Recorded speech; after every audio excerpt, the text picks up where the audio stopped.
میں باورچی خانے سے کام کر کے نکلی تو میرے لیے کھڑا ہونا محال ہو رہا تھا۔ میں نے بہت ہی مشکل سے اپنے بھتیجے کی فرمائش پر اس کے لیے بریانی پکائی تھی، لیکن مجھے ایسا لگ رہا تھا کہ میں کسی بھی پل زمین پر چکرا کر گر پڑوں گی۔ 2 3 دن سے میرا حال ایسا ہی تھا۔ اٹھتے بیٹھتے چلتے پھرتے مجھے سارا گھر گھومتا ہوا دکھائی دیتا تھا۔ میں بہت مشکل سے اپنی طبیعت پر قابو پا کر گھر کے کام کر رہی تھی، کیونکہ میں نہیں چاہتی تھی کہ میرا بھتیجا عمار میری طبیعت کی وجہ سے پریشان ہو۔ وہ پہلے ہی اپنی زندگی میں بہت دکھ اٹھا چکا تھا اور اب میں ہی اس کا واحد سہارا تھی۔ میری شادی کو 5 مہینے ہوئے تھے اور شادی کے ہفتے بعد ہی میرے شوہر کسی کاروباری سلسلے میں پردیس چلے گئے تھے۔ میں اور میرا یتیم بھتیجا ایک ساتھ رہتے تھے۔ میری حالت دن بدن گرتی جا رہی تھی اور اب تو مجھے باقاعدہ قے آنا شروع ہو گئی تھی۔ چائے کی خوشبو سے لے کر کھانے کی خوشبو تک ہر چیز سے میرا دل اچاٹ ہو چکا تھا۔ میں باورچی خانے میں جاتی اور الٹے قدموں واپس باہر نکل آتی۔ میں جیسے تیسے عمار کے لیے کھانا پکا رہی تھی، لیکن خود میں نے کھانا کھانا تک چھوڑ دیا تھا۔ عمار مجھ سے بہت محبت کرتا تھا اور ہر وقت میرے آگے پیچھے گھومتا رہتا۔ جب تک رات کو مجھے خود اپنے ہاتھ سے دودھ کا گلاس نہ پلا دیتا، اسے چین نہ آتا۔ کالج سے واپس آنے کے بعد بھی وہ سارا وقت میرے ساتھ رہتا اور رات سونے سے پہلے بھی وہ میری گود میں سر رکھ کر لیٹ جاتا تھا، مجھ سے گھنٹوں باتیں کرتا اور میری چوڑیوں سے کھیلتا۔ اب تو میرے لیے عمار سے باتیں کرنا اور اس کا لایا ہوا دودھ پینا بھی بہت مشکل ہو چکا تھا، لیکن میں اس کا دل رکھنے کی خاطر بڑی مشکل سے اس کے سامنے دودھ کا گلاس پی لیا کرتی۔ عمار مجھ سے بہت محبت کرتا تھا اور کہتا کہ میرے ماں باپ کے چلے جانے کے بعد پھپھو آپ ہی نے تو مجھے سنبھالا ہے، اب میری ذمہ داری ہے کہ میں آپ کا خیال رکھوں۔ اپنے 17 سال کے بھتیجے کی بے پناہ محبت دے کر میرا دل خوشی سے جھوم اٹھتا تھا۔ عمار اکثر میرا ہاتھ پکڑ کر چومتا اور مجھے محبت بھری نگاہوں سے دیکھتا۔ میرے شوہر نے آج تک میرے حسن کے قصیدے اس طرح نہیں پڑھے تھے جیسے عمار پڑھا کرتا تھا۔ اسے میری بڑی بڑی آنکھیں اور لمبے لمبے بال بہت ہی پسند تھے اور وہ کھلے دل سے میری تعریف کیا کرتا تھا۔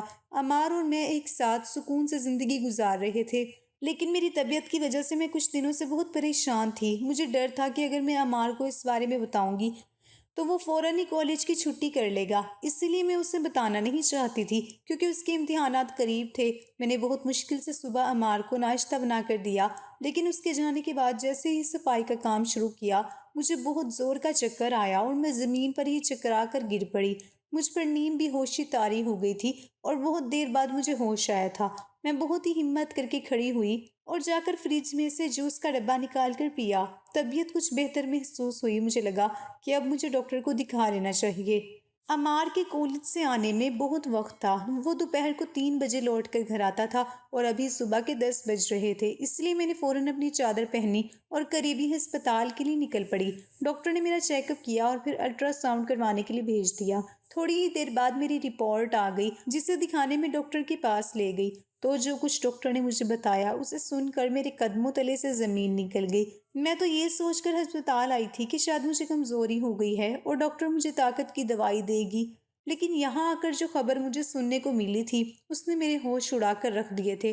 الٹرا ساؤنڈ کی رپورٹ کے مطابق میں 2 مہینے سے حاملہ تھی اور اسی وجہ سے میری طبیعت بہت زیادہ گری گری رہنے لگی تھی، کیونکہ میرے جسم میں بہت سی تبدیلیاں رونما ہو رہی تھی۔ ڈاکٹر نے مجھے کچھ خون کے ٹیسٹ لکھ کر دیے اور 15 دن بعد دوبارہ آنے کے لیے کہا۔ میں جیسے کیسے ڈاکٹر کے کمرے سے باہر نکلی اور ہسپتال کے لان میں ہی بینچ پر بیٹھ گئی تھی۔ میرے شوہر کو پردیس گئے 5 مہینے ہونے والے تھے، تو یہ کیسے ممکن تھا کہ میں اپنے شوہر کی غیر موجودگی میں 2 مہینے پہلے حاملہ ہو گئی۔ میں نے کئی بار اپنی رپورٹ خود پڑھی اور اپنا نام چیک کیا، لیکن یہ رپورٹ میری ہی تھی اور رپورٹ بدلنے کا بھی کوئی امکان موجود نہ تھا، کیونکہ میں سب سے پہلی مریضہ تھی۔ میں نے بینچ کے سرہانے سے ٹیک لگائی اور آنکھیں موند لی۔ مجھے کچھ بھی سمجھ نہ آ رہا تھا۔ میری زندگی میں کوئی بھی ایسا شخص موجود نہ تھا جس کی وجہ سے میرے ساتھ یہ سب ہوتا۔ میرے شوہر تیمور کو گئے ہوئے 5 مہینے ہو چکے تھے اور ان 5 مہینوں میں ہم نے ایک دوسرے سے فون پر ہی رابطہ رکھا تھا۔ میرے دامن پر یہ داغ کیسے لگ گیا تھا؟ میں پوری طرح اس بات سے انجان تھی۔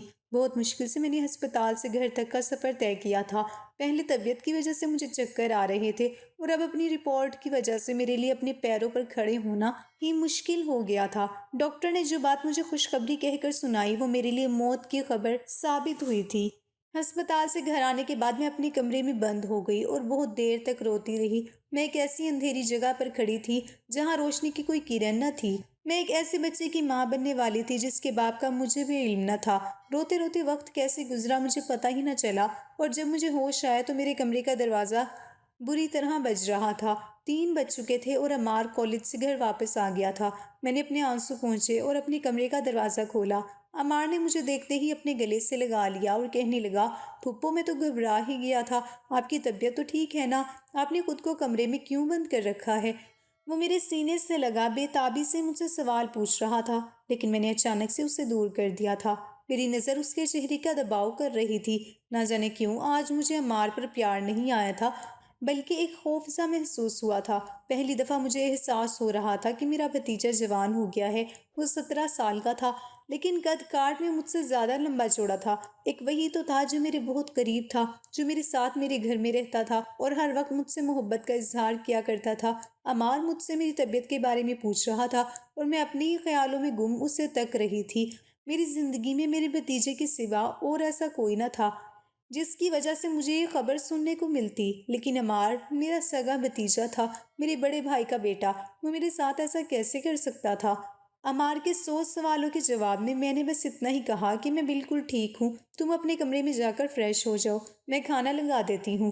عمار کو تسلی تو نہ ہوئی تھی، لیکن وہ میرے ہاتھوں کو چومتا ہوا اپنے کمرے میں چلا گیا تھا۔ آج پہلی دفعہ مجھے اس کا بوسہ بہت ہی برا محسوس ہوا تھا۔ بہت مشکل سے میں نے عمار کے لیے کھانا لگایا اور خود واپس کمرے میں آ کر سونے کے لیے لیٹ گئی۔ میں عمار کی شکل بھی نہیں دیکھنا چاہتی تھی۔ کھانا کھا کر عمار میرے ہی کمرے میں چلا آیا اور میرے بستر پر لیٹ کر مجھے اپنے کالج کے قصے سنانے لگا۔ وہ جتنا میرے قریب آ رہا تھا مجھے اتنی ہی گھٹن محسوس ہو رہی تھی۔ میں آنکھیں بند کیے لیٹی ہوئی تھی، لیکن پھر بھی اس نے مجھ سے باتیں کرنا ترک نہیں کی تھی، بلکہ وہ میرے بالوں میں انگلیاں پھیرنے لگا تھا۔ میں نے اچانک ہی اس کا ہاتھ جھٹک دیا اور اسے کہا کہ میں تھوڑی دیر سکون سے سونا چاہتی ہوں۔ عمار نے میرے بدلتے ہوئے رویے کو شاید محسوس کر لیا تھا۔ وہ بنا کچھ کہے کمرے سے نکل کر چلا گیا، لیکن میرے اندر ایک گھٹن کا احساس بھر گیا تھا۔ نہ چاہتے ہوئے بھی مجھے اس بات پر یقین ہو گیا تھا کہ میری اس بربادی کا ذمہ دار کوئی اور نہیں بلکہ میرا بھتیجا ہی ہے۔ لیکن اس نے میرے ساتھ یہ سب کب کیا تھا؟ مجھے اس بارے میں کچھ علم نہ تھا۔ وہ تو میرا بہت زیادہ خیال رکھتا تھا اور مجھ سے بہت محبت کرتا تھا۔ ہر رات مجھے خود اپنے ہاتھوں سے دودھ پلایا کرتا تھا۔ اچانک ہی میرے ذہن میں آیا تھا، عمار ہر رات مجھے زبردستی اپنے ہاتھوں سے دودھ پلاتا تھا۔ کہیں دودھ میں تو ایسا کچھ نہ تھا کہ جس کی وجہ سے اس نے بآسانی مجھے حاصل کر لیا ہو؟ میری آنکھوں سے آنسو بہہ رہے تھے۔ پچھلے 1 سال سے میں عمار کو ماں کی طرح سنبھال رہی تھی، کیونکہ اچانک ہی ایک حادثے میں میرے بھائی اور بھابھی کا انتقال ہو گیا تھا۔ قدرت نے عمار کو زندگی دی تھی اور وہ حادثے میں بچ گیا تھا۔ میں نے اسی وقت عمار کی ذمہ داری اپنے کندھوں پر اٹھا لی تھی، جبکہ میرا شوہر جو کہ عمار کا ماموں بھی تھا، وہ عمار کو بورڈنگ اسکول بھیجنا چاہتا تھا، لیکن میں نے صاف انکار کر دیا تھا۔ میرے شوہر نے مجھے سمجھایا بھی تھا کہ عمار اب جوان ہو رہا ہے اور ایک جوان لڑکے کو سنبھالنا بہت ہی مشکل کام ہے، اور ایسا نہ ہو کہ وہ کہیں کسی غلط صحبت میں پڑ جائے۔ لیکن مجھے یقین تھا کہ میرا بھتیجا کبھی کوئی غلط کام نہیں کر سکتا۔ میرے اسی بھتیجے نے میرے اعتبار کی دھجیاں اڑا دی تھی۔ رات کو عمار میرے پاس دودھ کا گلاس لے کر آیا تو میں نے دودھ کا گلاس لبوں سے لگایا، لیکن ایک گھونٹ بھی نہ پیا۔ وہ ہمیشہ میرے لیے دودھ میں پستہ بادام کا پاؤڈر ملا کر لاتا تھا، اور اس وقت مجھے پستے اور بادام کی خوشبو سے بھی گھن آ رہی تھی۔ اتفاق سے اسی وقت لائٹ چلی گئی اور وہ جنریٹر چلانے کے لیے کمرے سے نکلا تو میں نے فوراً ہی دودھ کا گلاس خالی کر دیا اور خالی گلاس ہاتھ میں پکڑ کر بیٹھ گئی۔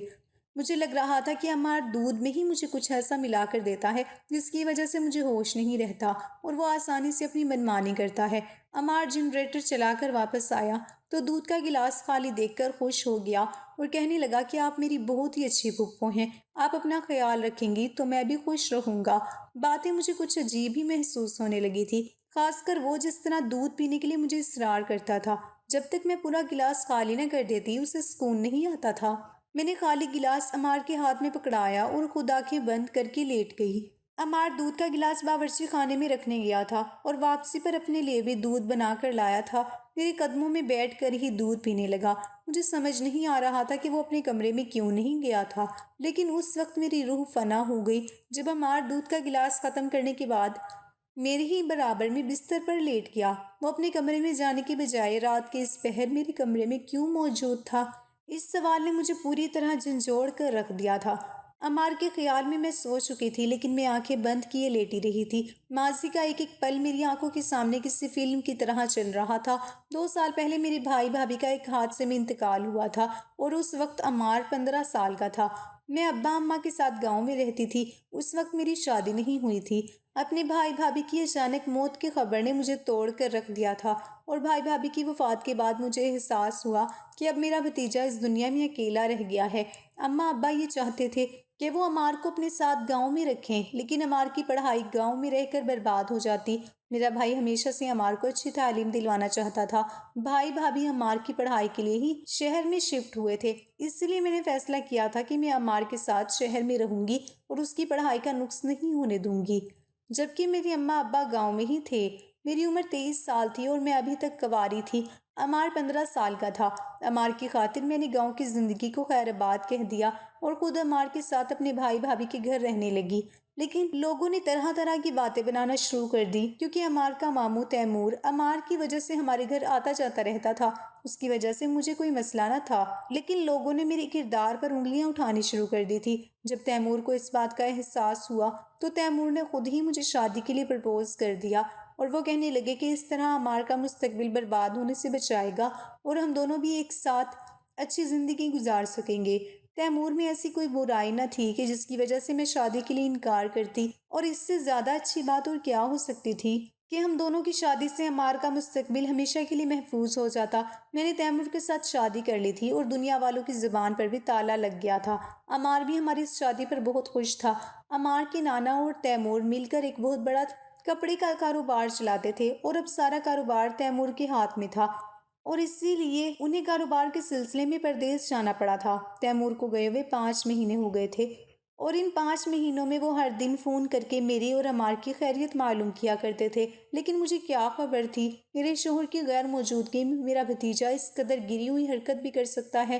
عمار میرے ساتھ بستر پر لیٹا ہوا تھا، اور میں سوچ رہی تھی کہ میں عمار کی جس محبت کو بھتیجے کا پیار سمجھتی تھی، وہ دراصل محبت نہیں بلکہ حوث پرستی ہے۔ عمار نے ہمارے رشتے کو پامال کیا تھا۔ میں نے سوچا تھا کہ آج میں اسے رنگے ہاتھوں پکڑوں گی اور اپنی بربادی کا جواب مانگوں گی۔ مجھے لیٹے ہوئے کافی دیر ہو چکی تھی، لیکن عمار کے وجود میں کوئی حرکت نہ ہوئی تھی۔ مجھے ایسا محسوس ہو رہا تھا جیسے وہ سو چکا ہو۔ اس سے پہلے کہ میں اٹھ کر عمار کو چیک کرتی، میرے کمرے کا دروازہ کھلا تھا اور ایک سایہ اندر آیا تھا، جسے میں بہت اچھی طرح پہچانتی تھی۔ پل بھر میں ہی میرے ہوش اڑ گئے تھے۔ میں نے اپنی آنکھیں بند کر لی تھی، میری سانسیں تھم چکی تھی۔ عمار میرے برابر میں گہری نیند سو رہا تھا، اور اب مجھے اس بات کا یقین ہو چکا تھا۔ کمرے میں آنے والا شخص میرے برابر میں آ کر بیٹھ گیا تھا۔ میری گالوں پر ہاتھ پھیرتے ہوئے وہ مجھے بچے کی مبارکباد دے رہا تھا۔ اس کے خیال میں گہری نیند سوئی ہوئی تھی، لیکن در حقیقت میں اس کا گھناؤنا چہرہ دیکھ رہی تھی۔ میں عمار سے جائیداد چھین کر جان چھڑوانا چاہتا تھا، لیکن تم خود میرے سر پر آ کر مسلط ہو گئی، اس لیے میں تم دونوں سے جان چھڑانے کے لیے یہ سب کچھ کر رہا تھا۔ بہت مشکل سے میں نے اپنی بہن اور تمہارے بھائی کی گاڑی کے بریک فیل کر کے تمہارے بھائی اور اپنی بہن کو موت کے گھاٹ اتارا تھا۔ مجھے لگا تھا کہ میری بہن اور بہنوئی اس دنیا میں نہیں رہیں گے تو عمار سے جائیداد لینا میرے لیے بہت آسان ہوگا، لیکن تم نے ہماری زندگی میں آ کر سب کچھ برباد کر دیا۔ بجائے اس کے کہ اپنے بھتیجے کو اپنے ساتھ واپس گاؤں لے کر جاتی اور میری زندگی کو آسان کرتی، تم نے تو ہمارے ہی گھر میں بسیرا کر لیا۔ جس جائیداد کو پانے کے لیے میں نے اپنی بہن کی جان لے لی، تم نے اس کا حصول میرے لیے مشکل بنا دیا۔ مجھے تو لگا تھا عمار تم لوگوں کے ساتھ گاؤں چلا جائے گا اور سارا کاروبار اور جائیداد میری ہو جائے گی، جو کہ بابا نے میری بہن کے نام کر دی تھی، لیکن تم دونوں پھپھو بھتیجے میری زندگی کے لیے مصیبت بن گئے۔ اگر عمار اسی طرح شہر میں رہ کر تعلیم حاصل کرتا رہا تو وہ دن دور نہیں جب وہ بابا کی دی ہوئی جائیداد پر قابض رہے گا۔ کل صبح جب میں گھر لوٹ کر واپس آؤں گا اور تمہیں بتاؤں گا کہ میں پردیس سے لوٹ آیا ہوں، تو تم مجھے اپنے حاملہ ہونے کا بتاؤ گی، اور میں تمہیں تمہارے بھتیجے کے ساتھ مل کر اس گھر سے نکال دوں گا۔ تم خود بھی اپنے ہی بھتیجے کو مجرم سمجھو گی اور روتی پیٹتی ہمیشہ کے لیے اس گھر سے دفع ہو جاؤ گی۔ میں عمار کو بھی خالی ہاتھ گھر سے باہر نکال دوں گا، اس کی تعلیم بھی ادھوری رہ جائے گی، اور جب اس کے آگے پیچھے کوئی نہیں رہے گا تو وہ مجھ سے جائیداد کا حصہ مانگنے کی ضرورت بھی نہیں کرے گا۔ کل کی صبح تمہاری اور تمہارے بھتیجے کی رسوائی کی صبح ہے، کیونکہ تم دونوں کو دنیا کے سامنے اس بات کا جواب دینا ہے کہ میری غیر موجودگی میں تم کیسے اپنے بھتیجے سے حاملہ ہوئی ہو۔ 5 مہینے میں اپنے ہی گھر سے دور رہا ہوں، اب وہ وقت آ گیا ہے جب ساری جائیداد میری ہو جائے گی اور تم دونوں یہاں سے رسوا ہو کر نکل جاؤ گے۔ میرے بالوں میں ہاتھ پھیرتے ہوئے تیمور کا ایک زوردار قہقہ گونجا تھا اور میری روح فنا ہو گئی تھی۔ میرا شوہر جو میرا محافظ تھا، در حقیقت اس نے یہ رشتہ مجھے اور میرے بھتیجے کو برباد کرنے کے لیے بنایا تھا۔ وہ میرے بھائی اور بھابھی کا قاتل تھا کیونکہ وہ ان کی جائیداد پر قبضہ کرنا چاہتا تھا، لیکن میں نے شہر میں رہنے کا فیصلہ کر کے اس کے منصوبے پر پانی پھیر دیا تھا اور اسی کا بدلہ لینے کے لیے تیمور نے میری زندگی برباد کر دی تھی۔ عمار تو میرے بستر پر ہی گہری نیند سویا ہوا تھا۔ وہ معصوم تو ہر بات سے بے خبر تھا اور میں اسے ہی اپنا مجرم سمجھ بیٹھی تھی۔ میں نے اپنی آنکھیں نہیں کھولی تھی کیونکہ جو درندہ میرے بھائی اور اپنی سگی بہن کو جائیداد کے لالچ میں قتل کر سکتا ہے، وہ مجھے اور میرے بھتیجے کو بھی نقصان پہنچا سکتا تھا۔ میں جان گئی تھی کہ میرے پیٹ میں جو بچہ ہے وہ کسی اور کا نہیں بلکہ میرے ہی شوہر کا ہے، جسے وہ اپنے مقاصد کے لیے ناجائز قرار دینا چاہتا ہے۔ تیمور کچھ دیر کمرے میں ہی رہا اور اس کے بعد واپس چلا گیا۔ میں جانتی تھی کہ اب وہ صبح لوٹ کر واپس آئے گا اور مجھے اور عمار کو بدنام کرے گا۔ میرے بھائی اور بھابھی اس دنیا میں نہیں رہے تھے، لیکن میں اپنے بھتیجے کو تیمور جیسے درندے سے بچا سکتی تھی۔ میں نے سوچ لیا تھا کہ مجھے کیا کرنا ہے۔ میں نے تیمور کے واپس آنے سے پہلے ہی پولیس کو فون کر کے عمار کو سچ بتا دیا تھا اور جیسے ہی تیمور لوٹ کر گھر آیا تو پولیس والوں نے اسے فوراً ہی گرفتار کر لیا۔ میرے بھائی اور بھابھی کے قتل کے خلاف میں نے تیمور پر مقدمہ درج کروا دیا تھا۔ تیمور کو تو یقین ہی نہیں آ رہا تھا۔ یہ جو جال اس نے بہت ہی چالاکی سے پھیلایا تھا وہ خود ہی اس میں پھنس گیا تھا۔ تفتیش کا آغاز ہوا تو پولیس کی ذرا سی مار پر ہی تیمور نے سارا سچ بول دیا تھا اور پولیس کو ثبوت جمع کرنے میں زیادہ وقت نہیں لگا تھا اور یہ بات کھل کر سامنے آ گئی تھی کہ جائیداد میری بھابھی کے نام پر تھی، جسے حاصل کرنے کے لیے تیمور نے اتنا بھیانک منصوبہ بنایا تھا۔ اگر میں پہلے ہی دن عمار کو لے کر گاؤں واپس لوٹ جاتی تو نہ تیمور کا سچ کبھی کھلتا اور وہ بہت ہی آسانی سے اپنی بہن کی جائیداد کو ہڑپ کر جاتا، لیکن عمار کو پڑھانے کی غرض سے شہر میں رکنا تیمور کے لیے موت کا پھندا ثابت ہوا تھا۔ اس کا پہلا منصوبہ تو کامیاب ہو گیا تھا، لیکن دوسرا منصوبہ پوری طرح ناکام ہوا تھا۔ تیمور نے اس بات کا بھی اعتراف کیا تھا کہ اس نے پستے اور بادام کے پاؤڈر میں نیند کی دوا ملا دی تھی، کیونکہ وہ جانتا تھا کہ میں اور عمار دونوں ہی دودھ میں پاؤڈر ملا کر پیتے ہیں۔ تیمور روزانہ عمار کو فون کر کے کہتا کہ اپنی پھپھو کو دودھ پلائے بغیر نہ سونا، کیونکہ اب وہ تمہاری ماں کی جگہ ہے اور تمہیں اس کا خیال رکھنا ہے۔ عمار اپنے ماموں کی بات مان کر زبردستی مجھے دودھ پلاتا اور میرے سونے کے بعد خود بھی دودھ پی کر سو جاتا اور اسی بات کا فائدہ اٹھا کر میرے پاس چلا آتا تھا۔ میں عمار کو اپنا مجرم سمجھ بیٹھی تھی، اس لیے میں نے ہاتھ جوڑ کر عمار سے معافی مانگ لی تھی۔ عمار مجھ سے واقعی بہت محبت کرتا تھا اور اس نے مجھے گلے سے لگا کر معاف کر دیا تھا۔ تیمور کو عمر بھر قید کی سزا ہو چکی تھی۔ وہ جائیداد جسے پانے کے لیے تیمور نے کئی زندگیاں برباد کر دی تھی، اسی جائیداد نے اسے جیل کی سلاخوں کے پیچھے پہنچا دیا تھا۔ تیمور میرا شوہر تھا اور اس کے جیل جانے کے بعد ساری جائیداد میرے حوالے ہو گئی تھی۔ عمار پڑھائی کے ساتھ ساتھ کاروبار بھی دیکھ رہا تھا۔ میں ابھی بھی حاملہ تھی۔ میرے بچے کا باپ ایک مجرم تھا، لیکن اس میں میرے بچے کا کوئی قصور نہ تھا، اس لیے میں اسے اس دنیا میں لا کر عمار کے ساتھ اس کی پرورش کرنا چاہتی تھی۔ تیمور اگر چاہتا تو اپنے حصے کی جائیداد کے ساتھ ایک پرسکون اور خوشگوار زندگی گزار سکتا تھا، لیکن اس نے بہن کے حصے کی جائیداد پر قبضہ کرنے کے چکر میں نہ صرف اپنی ہی بہن کی جان لی بلکہ اپنی زندگی کو بھی جہنم بنا لیا۔ کبھی کبھی جو دکھائی دیتا ہے وہ بالکل بھی سچ نہیں ہوتا۔ بظاہر میرا بھتیجا میری عزت کا لٹیرا نظر آ رہا تھا، لیکن وہی آج میری عزت کا محافظ بن چکا تھا۔ دنیاوی دولت کی خاطر تیمور نے اپنی دنیا اور آخرت دونوں ہی برباد کر ڈالی تھی۔ انسان کو چاہیے کہ وہ اپنے پاس موجود وسائل میں ہی خوش رہنا سیکھے، کیونکہ اسی میں ہی سکون ہے۔ اس کے علاوہ اپنی بہنوں کو عزت دینا سیکھے، ان کے حصے کی جائیداد بغیر خیانت کیے انہیں دی جائے تاکہ اللہ بھی خوش ہو اور بہنیں بھی آپ کو دعائیں دے۔ حضرت سعید ابن زید رضی اللہ تعالیٰ عنہ سے روایت ہے کہ حضور صلی اللہ علیہ وآلہ وسلم نے فرمایا، جو شخص کسی کی ایک بالشت زمین بھی ظلم سے حاصل کرے گا اسے قیامت کے دن 7 زمینوں کا طوق پہنایا جائے گا۔